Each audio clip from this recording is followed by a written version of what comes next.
Hey, so today in class we talked about different photography angles, and there's a doc that I put in classroom for you guys to check out.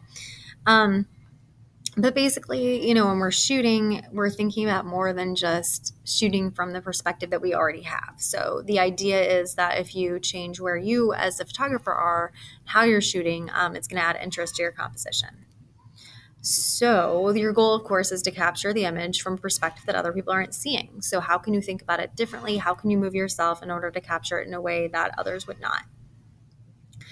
So, the four different angles we're going to talk about today are bird's eye, worm's eye, macro, and diagonal.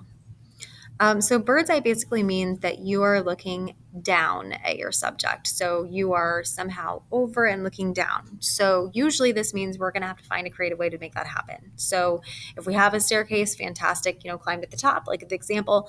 But sometimes that just means we're raising our camera or our phone up high and kind of like angling over. A lot of times you see that in food photography.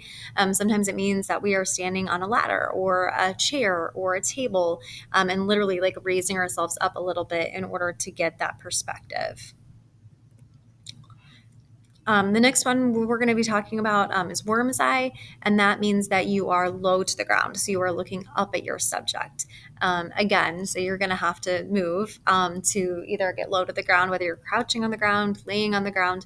You should be tilted upward instead of downward. You're tilting upward and looking upward. And if you're doing, a basketball hoop or a tree or a flag post, you literally want to take yourself like right up to the edge of that, right? And then just go directly upward to get that angle.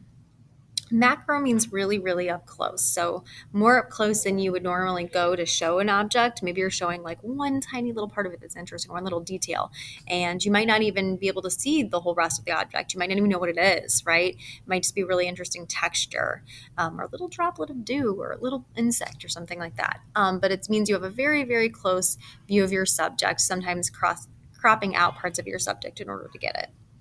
This works best with special lenses for cameras, or for a cell phone, you can get those little removable lenses that we'll be trying to use in class, but you can do it without that, but you get a better view with.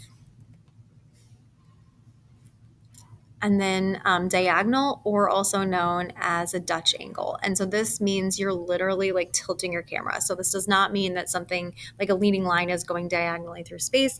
It means that you yourself are like moving with your camera, whether it's this way or this way, to create a diagonal. And a lot of times that's going to be with, sometimes it is with leading lines, like there happen to be leading lines in it, like a staircase or a bridge or the Eiffel Tower, something that is man-made. Can work really well with the diagonal technique. Again, sometimes known as Dutch angle. So what we did today was we talked about it, and then we actually went outside and we just used shoes, and we captured one of each. So one worm's eye, one bird's eye, one diagonal, and one macro. So if you're wanting to follow along with us, give that a practice, so that you know what you're doing, because we are going to add that to our photo walk when we finish our photo walk a little later in the week. So, all right, talk to you guys later.